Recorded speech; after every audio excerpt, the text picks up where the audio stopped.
Bom dia, querido irmão, querida irmã. Espero que esteja tudo bem aí em sua casa, no seu trabalho. E você que está nos assistindo, que possa se sentir bem com nossa família. Somos a Igreja Batista no Jardim Guanabara. Não só aqui do Jardim Guanabara, mas também em Tubiacanga, na Rua 50, na nossa Ilha do Governador e também em Bombinhas, Santa Catarina. Que o culto desta manhã seja um canal da graça do Senhor sobre a sua vida. Diz assim o Salmo 117: Louvem o Senhor todas as nações, exultem-no todos os povos, porque imenso é o seu amor leal por nós e a fidelidade do Senhor dura para sempre. E agora nós vamos louvar ao Senhor, mas com uma novidade maravilhosa. Estaremos louvando ao Senhor com o nosso ministério de louvor, cantando Te louvarei e reina em mim. Então vamos nos unir ao nosso ministério de louvor e com um coração cheio de alegria e fé, exaltar o nome do nosso Deus. Te ofertamos, Senhor, tudo. Ainda é pouco, mesmo que dessemos a nossa vida, por Ti seria pouco, Senhor. Queremos Te ofertar muito mais. Perto quero estar, junto aos Teus pés, pois prazer maior não há que me render e Te adorar. Tudo que há em mim quero Te ofertar,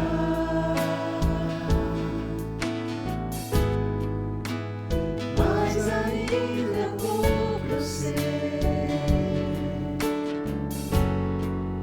Se comparado ao que ganhei, não sou apenas servo, Teu amigo e rei.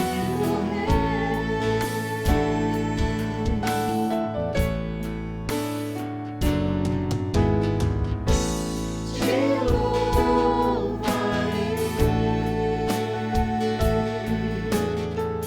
não importam as circunstâncias,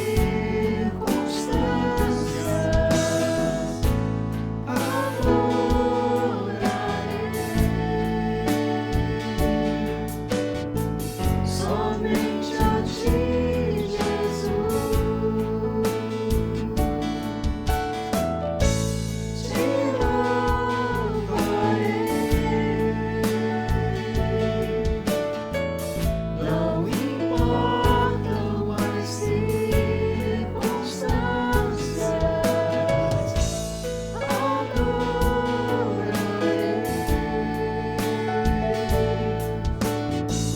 somente a Ti, Jesus.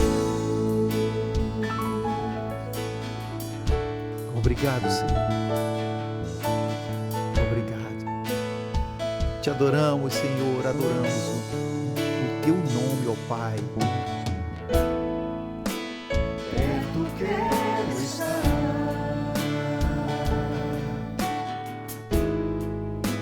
junto aos Teus pés, pois prazer maior não há que me render e Te adorar. Tudo que há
nesta manhã, eu convidei o pastor Owney, um dos pastores de nossa igreja, para trazer a palavra.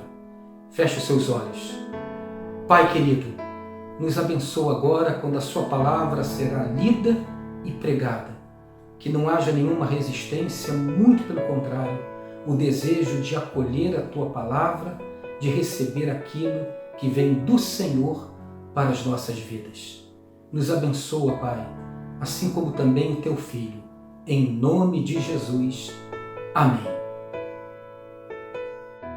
Bom dia, queridos irmãos. É uma alegria estarmos juntos para esta celebração, nesta manhã de domingo, dia do Senhor, dia 19 de abril. E como o salmista nos recomenda, regozijemo-nos e alegremo-nos no dia que o Senhor nos dá.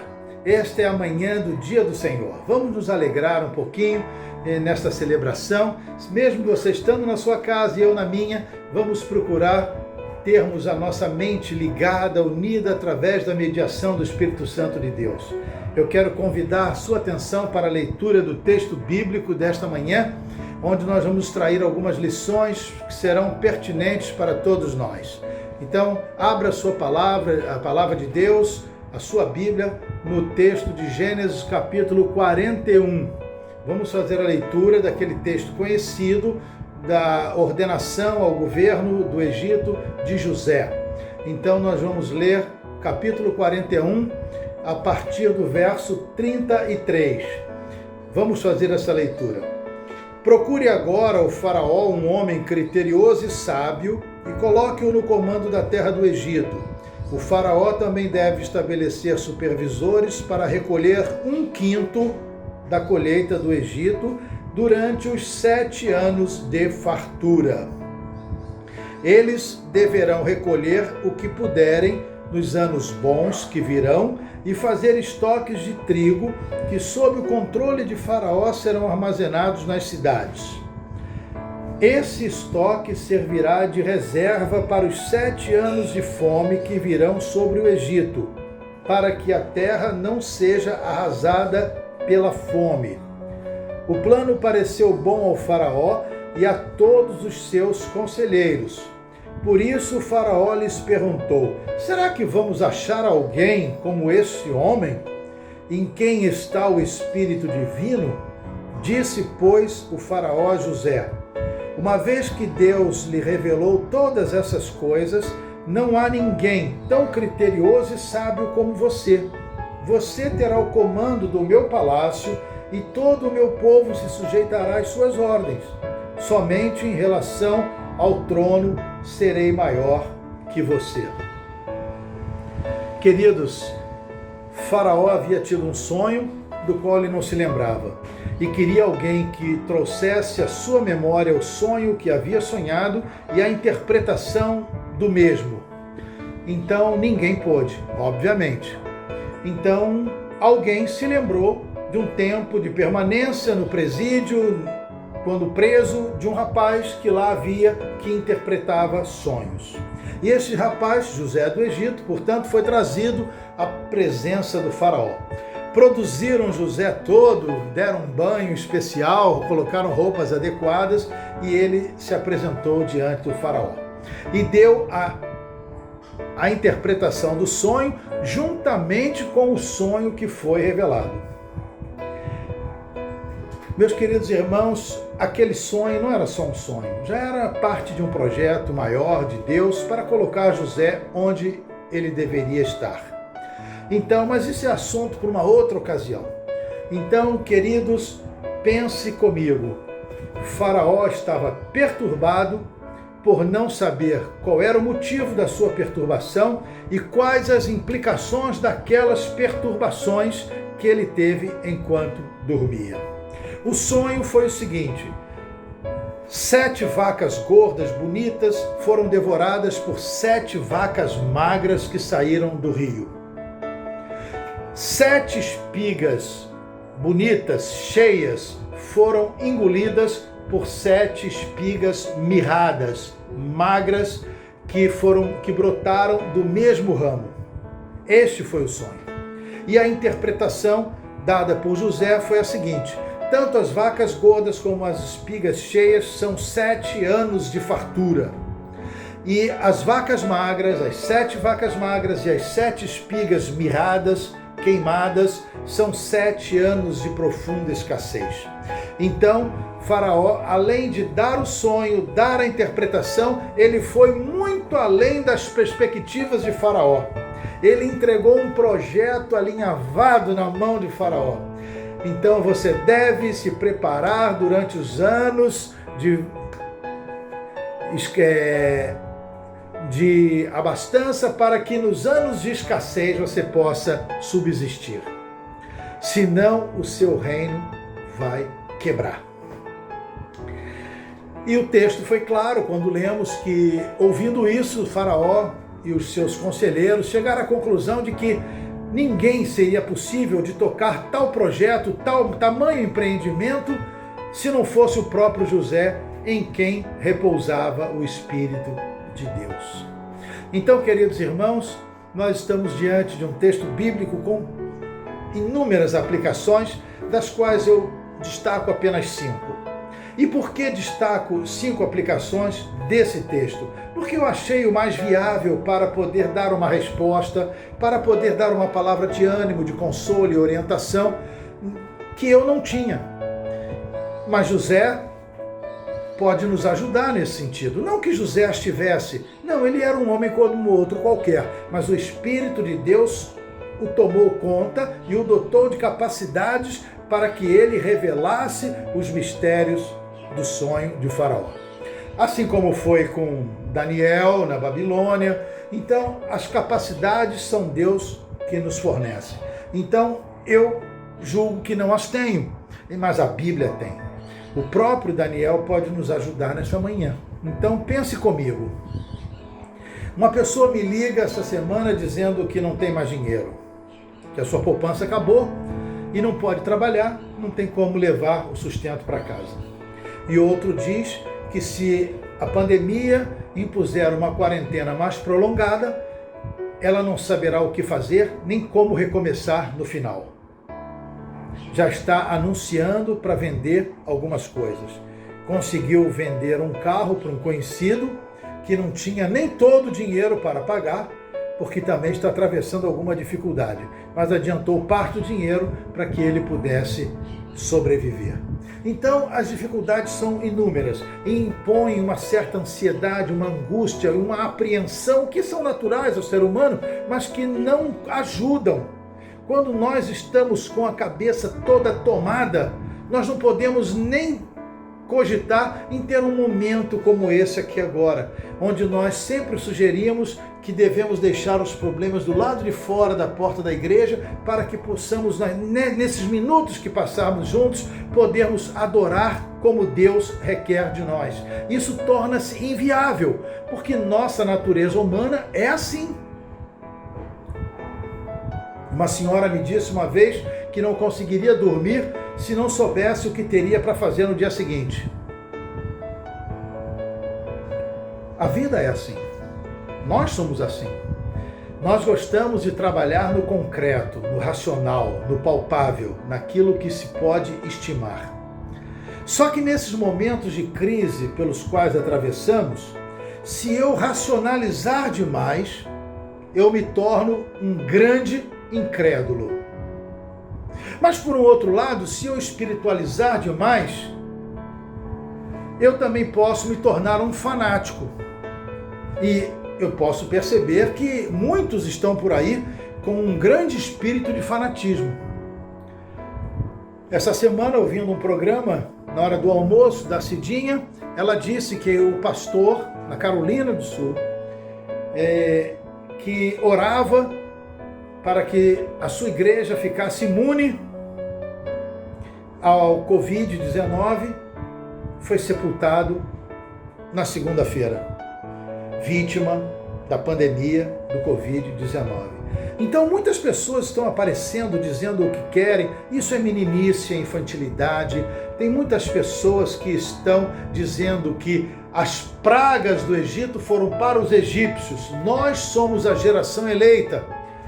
Iguais a essas declarações, nós podemos ver muitas. Isso é irresponsabilidade. Vamos tentar colocar, como disse, nosso pé no chão e a nossa mente no céu e vamos buscar orientações de Deus. E eu destaco 5 orientações bíblicas que José pode trazer à nossa lembrança nesse texto que lemos. A primeira delas, esteja atento ao que acontece no futuro, ao que pode acontecer no futuro. Esteja atento àquilo que vem pela frente.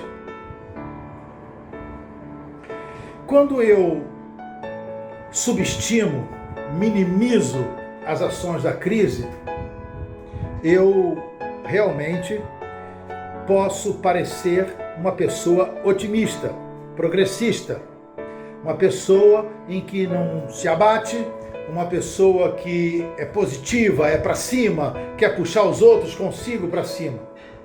No entanto, nem sempre isso é assim. Quando eu estou contrariando as orientações, eu estou sendo, na realidade, imprudente.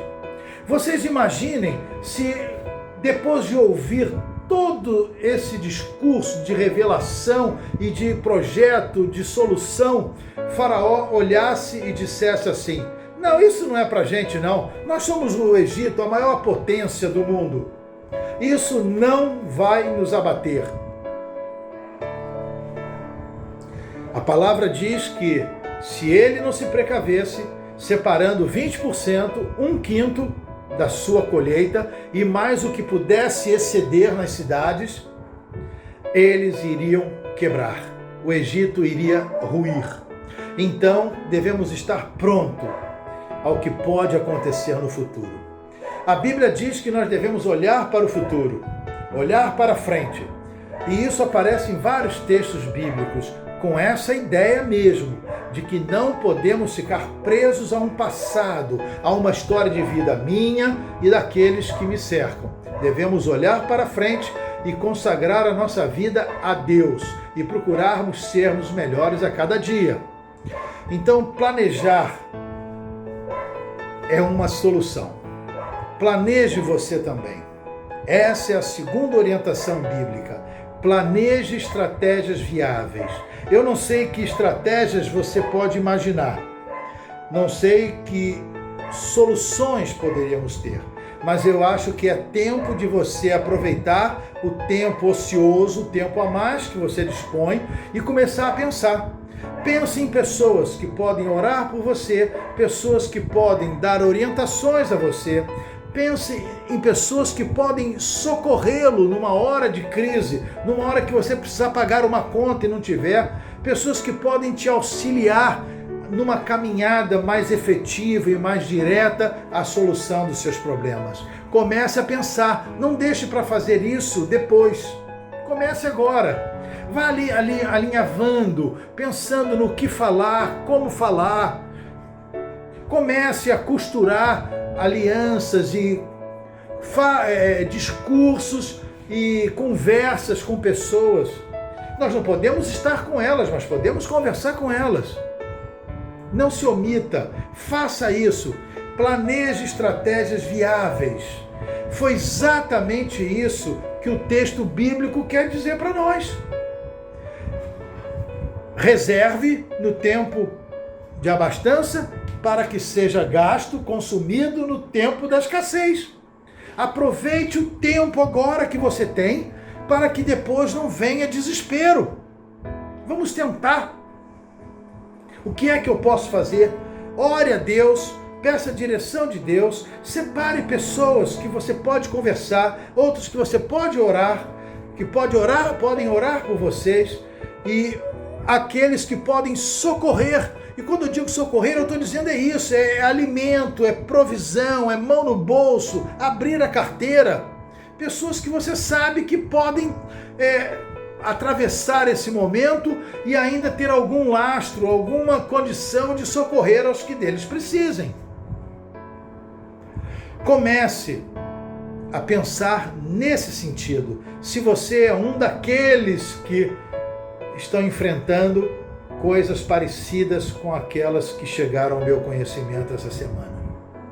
Então essa é uma solução. Esteja atento ao futuro e planeje estratégias viáveis. A terceira orientação que a gente pode tirar claramente desse texto é: construa celeiros. Guarde a provisão. Não esbanje. Não torre tudo que você tem. Feche um pouco mais a torneira. Você sabia que o filho pródigo, que é chamado de filho da prodigalidade, aquele que gastou indevidamente, com prodigalidade, se ele tivesse controlado mais os seus gastos, talvez ele não precisasse ir tão rapidamente a um chiqueiro disputar a comida dos porcos? Quando Jesus multiplica os pães, ele diz para os seus discípulos assim: agora recolham a sobra, não é bom que nada se perca. Então, se você agora tiver que apertar um pouco mais o cinto, ajustar alguma coisa, controlar gastos, dizer não para aquilo que você dizia sim, dizer não ao seu consumismo, dizer não àquilo que você faria por outros, é a hora. Você não está sendo usurário, não está sendo mão de porco, mão de vaca, como se costuma dizer. Não. Você está sendo uma pessoa coerente com o momento que está atravessando. Então ponha o pé no chão e a cabeça no céu. Então construa celeiros, construa maiores, construa celeiros bem feitos, bonitos, e consagre-os a Deus. O trabalho das suas mãos.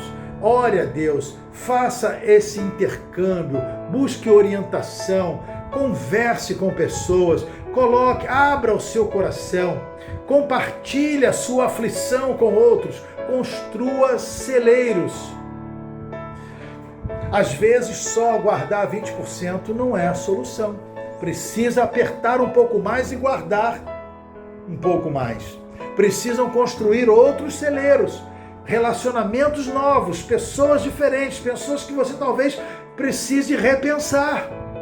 Eu nunca falei nada sobre isso, sobre minhas necessidades com esse ou com aquele, mas talvez seja a hora. Ore a Deus, vê se isso é pertinente, se isso é possível.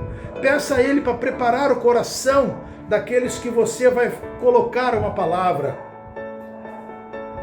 Faça isso, construa celeiros. Quarta orientação: não seja acomodado. Trabalhe muito. Obviamente que Faraó relaxou, descansou, né? Ele delegou poderes, e isso é muito bom, nunca centralizar, mas sempre distribuir os poderes. Ele pôde passar a atribuição a José, e com isso ele ficou mais tranquilo. Para que alguns, de fato, possam descansar, outros trabalham muito. Aqueles 14 anos foram terríveis para José. E o texto, quando nós lemos aquele encontro interessantíssimo com seus irmãos, José, nós podemos perceber que ele estava ali, justamente nos celeiros fiscalizando. Por isso ele pôde perceber a presença dos seus irmãos e os reconheceu. Isso é óbvio. Talvez você nunca tenha se apercebido disso, mas ele estava justamente lá. O governador, a segunda maior autoridade do reino do Egito, estava lá na divisão dos grãos, na compra e venda. É como se ele estivesse na alfândega, lá tomando conta. Há uma palavra que diz que o que engorda o boi é o olho do dono. Quando não há fiscalização do dono, o boi não engorda. Meus irmãos, nós precisamos não ser acomodados. Esse tempo não é necessariamente um tempo de férias. Muitos estão querendo fazer o lazer. Outro dia eu fui, e me arrependo disso, dar uma caminhada cedo, e bem cedo, para não ter ninguém. O único dia que eu saí à rua. Os outros dias eu só vou comprar comida e volto. Nesse dia eu fui à praia dar uma caminhada. Por acaso encontrei um casal da igreja lá. Foi até ruim, né? Não sei se para mim só, se para nós dois, ou se só para eles. Mas eu não gostei, porque eu fui visto.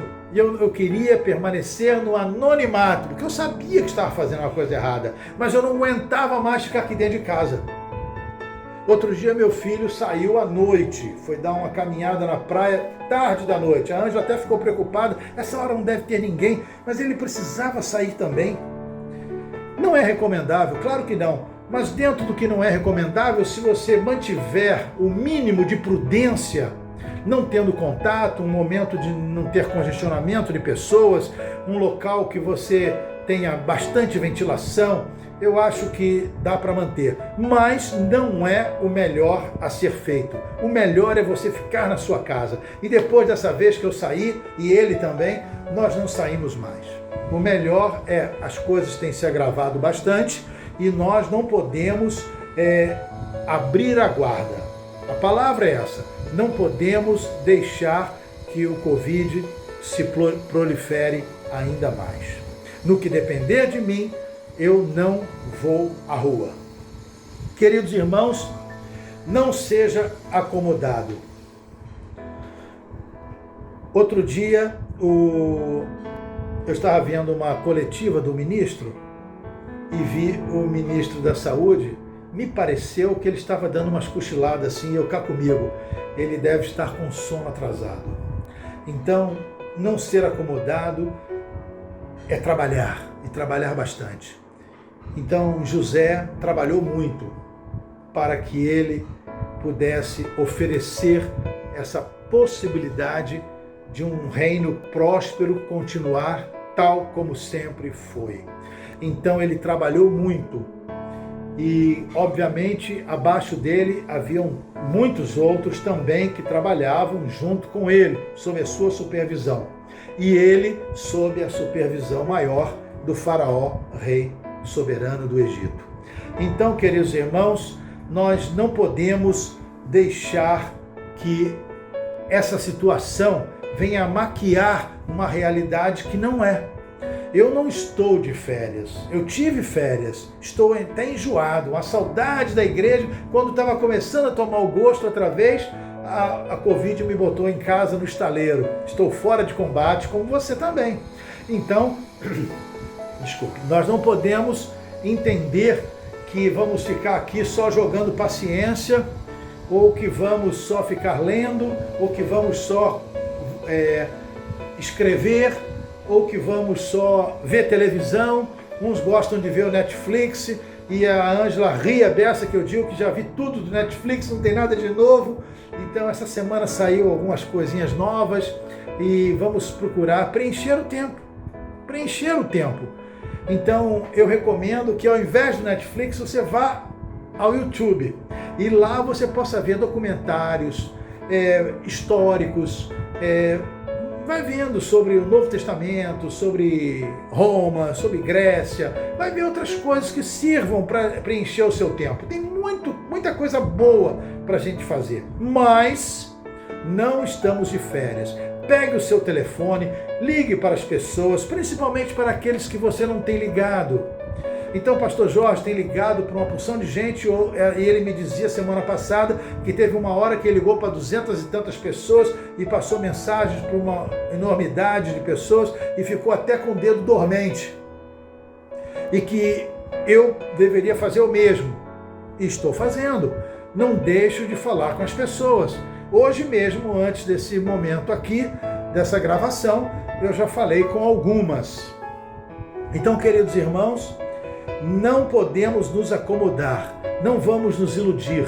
Isso não veio para nos dar alento, isso veio para nos preocupar. E nós temos que dar o devido correspondente de atenção e participação na solução desse problema. Então, não seja acomodado. Não se esqueça dos mais pobres. Não se esqueça das minorias. Você pode estar atravessando alguma dificuldade, mas você que está me vendo, eu tenho plena certeza que muito pior do que você existem outros. Muitos. Então eu pensava outro dia, eu estou aqui, vou no quintal, Venho, vou ao computador, vejo televisão, escrevo, leio, ligo para as pessoas, tal. Vou para o quarto, descanso, volto, vou ao escritório, volto. Mas você imagina 7, 8 pessoas dentro de um cubículo, num quarto, num cômodo de 2 cômodos, às vezes o banheiro fora de casa, e estão numa situação terrível. Eles não têm água, eles não têm material de higiene e limpeza, não têm material nenhum, falta-lhes comida e eles estão carentes de tudo. A situação deles qual é? Nós vemos aí, eles vão para a rua, eles saem de casa, não tem como ficar todos dentro de casa, porque a situação deles é muito pior que a gente. Vamos orar por eles, vamos orar por aqueles que menos favorecidos, no sentido da prestação de serviço. Todo o serviço que eu mencionei aqui, eu estou fazendo de casa, orientando, abençoando, orando pelas pessoas, lendo Bíblia para uns, comentando com outros, tirando dúvidas. As pessoas têm me ligado para pedir orientação acerca de um versículo bíblico que não entenderam. Que bom que elas estão voltando à Bíblia, porque está sobrando tempo, né? Então, ele me perguntando, isso é muito bom, mas existem outros que estão lá no front, estão lá na linha de frente, estão mostrando a cara. E não tem luva, não tem máscara, não tem guarda-pó, não tem a sapatilha, eles não têm nada, não tem touca, não tem álcool gel, não tem nada. Eles estão desprovidos. E quantos já contraíram a Covid-19? Então, queridos, não vamos nos esquecer dos mais fracos, nos esquecer em oração, não vamos nos esquecer de que você pode preparar alguma coisa, tocar a campainha de alguém e entregar sem ter contato. Vamos procurar fazer uma sondagem, uma avaliação de que maneira eu posso servir em meio às minhas dificuldades. Uma vez uma senhora me disse o seguinte, ela tomava conta das cestas básicas da igreja lá no Rocha, onde eu era membro. E Dona Judite foi minha madrinha de casamento, e ela disse assim: ninguém é tão pobre que não possa dar, nem tão rico que não possa receber. Então isso eu nunca mais esqueci, porque realmente nós, em meio à nossa pobreza, à nossa dificuldade, à nossa escassez, à nossa reclusão, nós podemos abençoar a outros, porque sempre haverá pessoas em piores situações que nós. Então, queridos, não vamos nos esquecer dos mais pobres. José não se esqueceu dos mais pobres. Ele era um cativo numa terra estranha, e além de ser cativo, de ser um escravo, ele foi preso. Imagina o que ele enfrentou de maus tratos, o que ele teve que experimentar na sua vida. Quando ele chegou a essa posição de maioral no Egito, ele tinha 30 anos. Ele deve ter chegado com de 15 a 20 anos ali no Egito, quando foi vendido pelos mercadores. Então ele passou 10 anos nessa situação, e ele sabia muito bem o que era ser minoria. Então não podemos esquecer das minorias. José, ele tinha sempre a preocupação de abençoar aqueles que estavam à sua volta. E eu ficava imaginando, sempre pensando em que naquela prisão, onde o chefe da guarda o colocou como supervisor dos outros presos, aquela prisão nunca mais foi a mesma depois que José lá esteve. Eu imagino aquela prisão com mais consideração, com mais comida para os presos, com menos maus tratos, uma prisão onde as pessoas podiam se sentir menos afligidas. Então, meus irmãos, José sempre foi alguém que trabalhou em prol dos outros. Não esqueça disso, não esqueça. Vamos nos lembrar daqueles que estão em situações piores do que a nossa, aqueles que são mais esquecidos, menos privilegiados, aqueles em que não são uma prioridade dos nossos governantes. Eu estou caminhando para o final e já fazendo a conclusão dessa mensagem, eu quero dizer o seguinte para você. Em 1755 houve um grande terremoto na cidade de Lisboa, Portugal. E lá o rei Dom Manuel,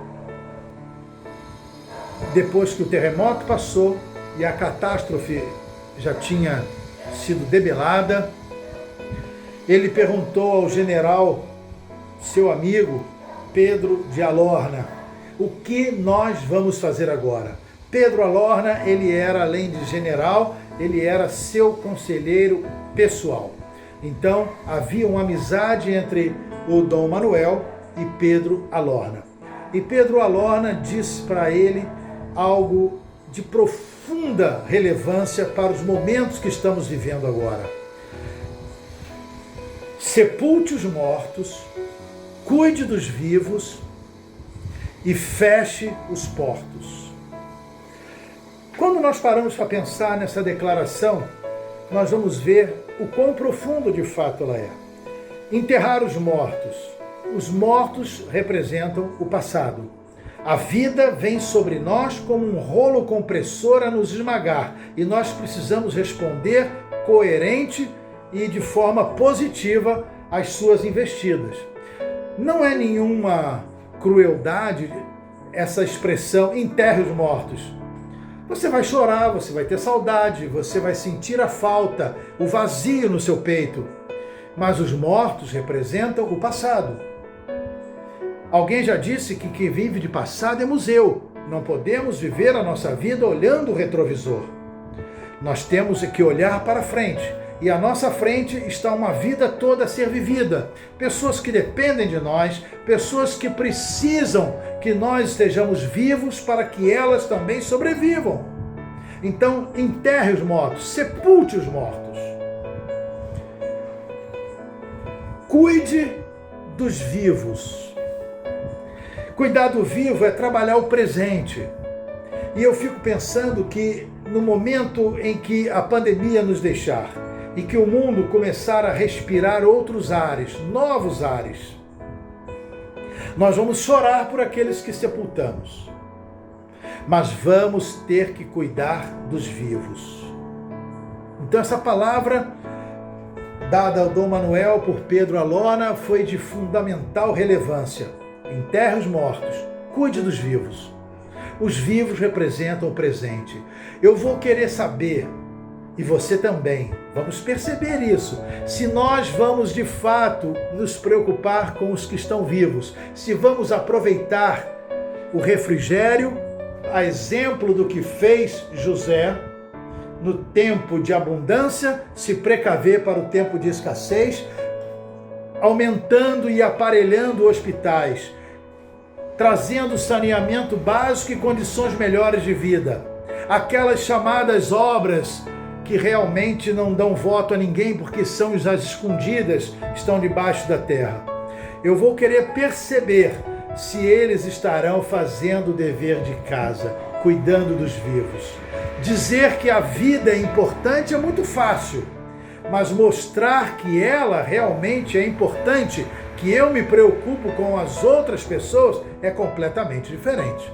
Então, sepulte os mortos, cuide dos vivos, esqueça o passado, trabalhe o presente e feche os portos. Fechar os portos significa tratar internamente de tudo que precisa ser tratado.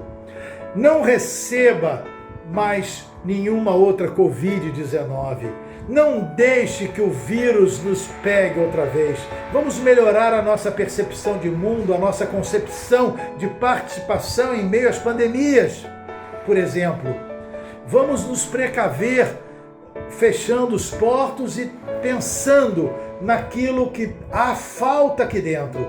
Vamos deixar de olhar tão distante para olharmos mais efetivamente aos problemas que enfrentamos aqui dentro, no nosso quintal, no nosso condomínio. Vamos nos preocupar com isso. Essa é a postura política correta. E foi isso que o Dom Pedro falou para Dom Manuel, rei de Portugal, em 1755.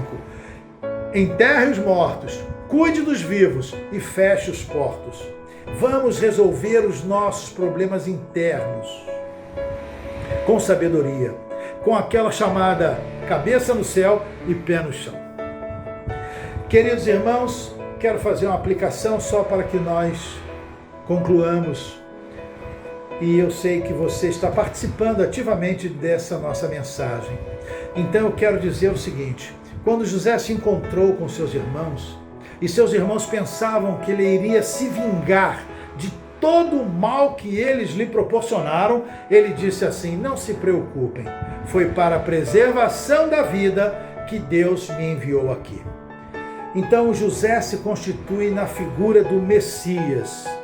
José, Josué, Jesus, tudo Yoshua, tudo é Jesus. Então meu desafio nesse momento é que você seja de fato aquilo que nós somos. Por que nós somos cristãos? Porque nós somos a réplica, a reprodução, Cristo em miniatura. Somos cristãos.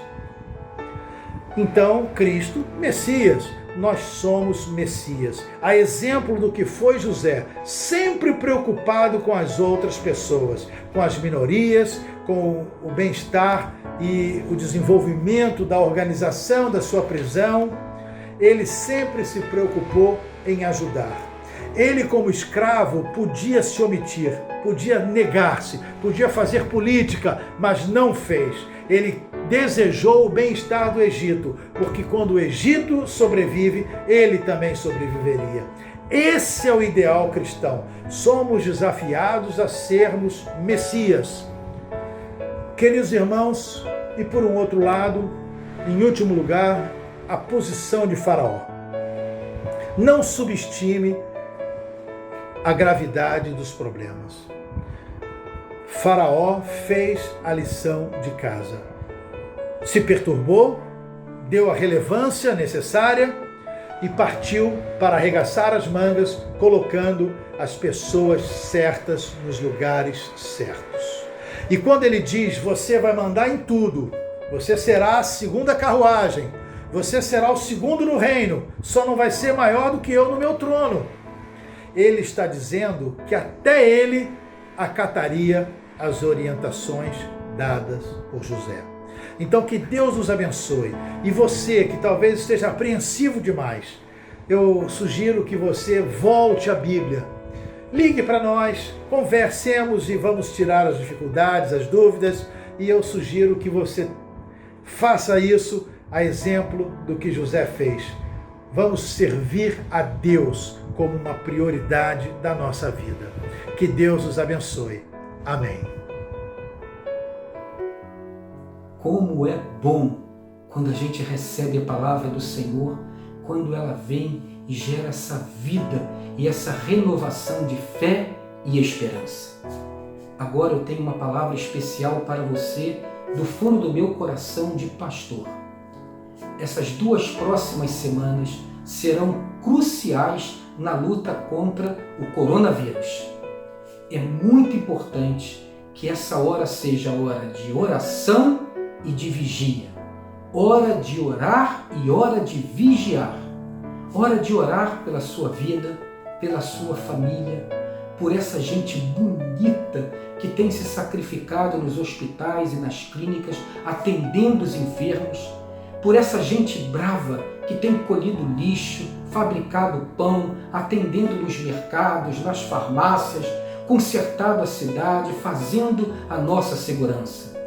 Hora de intercedermos pelos nossos governantes, para que o Senhor dê a eles coesão, sabedoria e generosidade.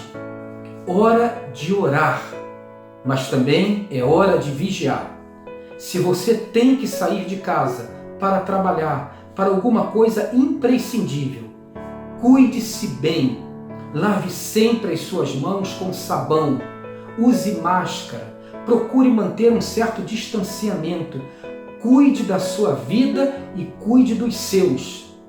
Também é hora de nós estarmos atentos, você que não precisa sair de casa, ou que tem mais de 60 anos, ou que tem uma doença pregressa, evite sair de casa.